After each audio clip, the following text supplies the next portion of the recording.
Okay, so today I wanted to talk to you guys about something that I've been kind of holding off on for a while. Um, Not for any reason in particular, but I just wanted to gain more information about what I what I wanted to talk about before talking about it, and I feel I finally came to that conclusion. So, I'd like to share with you guys some gnosis that Lord Belial taught me. Or one second. I want to show you guys some gnosis that Lord Belial taught me. Belial, Belias, Beliar. Like, although he don't tell lies, he only tells truths.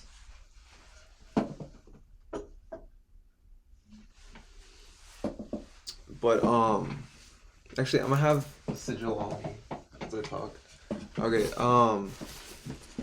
But it has to do with the imagination and how the imagination is the bridge between realms, whether it be in shamanism, magic, or witchcraft. All of these things, in a sense, all stem down to the same thing. And if we all boil that down to the same source, all of this is energy, magic, chi, prana, whatever you want to call it, in a sense. Um, And the imagination is a tool that we can use to tap into this source and as well to go further into ourselves. Because we think that the imagination is just Peter Pan syndrome, you might call it, or something like that, where it's like, I'm just thinking these things and they're off in la la land, so how could they be real, right? But the imagination is actually more real than reality. And with that, I take a sip of my tea. The peacock, Milictaus, the peacock angel. But that as we embrace this tool that we've been given, we're able to understand ourselves from a greater depth because it's through visualization, it's through imagination, it's through feeling and intention, will, that you create your magic, that you, like a painter, as he paints, you are painting on the canvas of your mind what you desire to see in your reality. And it's by using this imagination, using what you create within your imagination to enact your will on the astral and bring it into your reality. This is what the imagination is for. This is what visualization and journeying is for. As well, you can look at the imagination as this unshaped ether. And as you look in the darkness within your mind, as you close your eyes, and then you start to picture, well, you don't have to picture it, but you see the darkness within your mind. As you start to see this darkness, feel into it, understand it, know it, and as well know that you are the darkness. And through knowing that you are the darkness, that as you use this primordial essence that is the ether, the imagination, the darkness. A lot of people teach mold light into what you desire. Bring light into yourself. It's all about external in, external in, external in.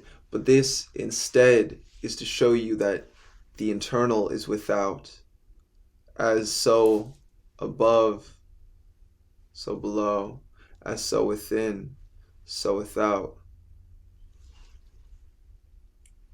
We use the light to make ourselves conscious.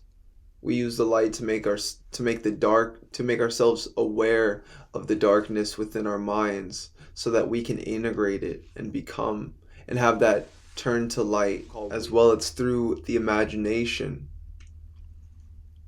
that you are forming this substance within your mind, and you are molding it into something real. From the darkness within your mind, what do you see? What are you able to create? Because using your imagination, put yourself in a place, whether it be your astral pyramid, Lucifer's kingdom, Belial's kingdom, Azazel's compound, whether you place yourself with Thoth or Ganesh. These are all emanations and energies to show you of who you are as the God that you are. This is what your imagination is. It's not just a kid's tool to create imaginary friends. It is a God's tool to create realities. Letting any of you writers know, or you artists, have you ever just sat down and just started to write something, and then that writing took on a mind of its own? That's your imagination.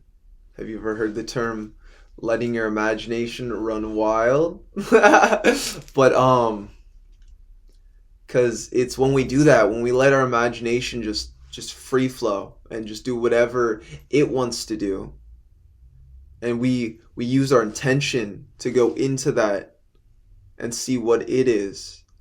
We're using our imagination to manifest, to journey, to card read.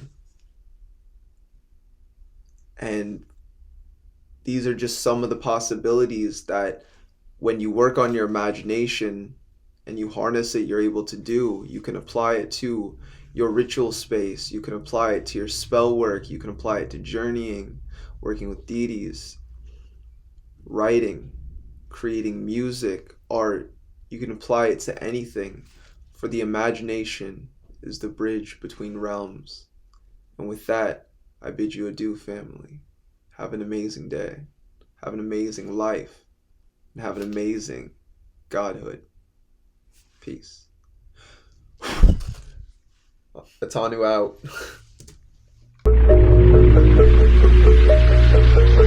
Black Dragon, Immortalis.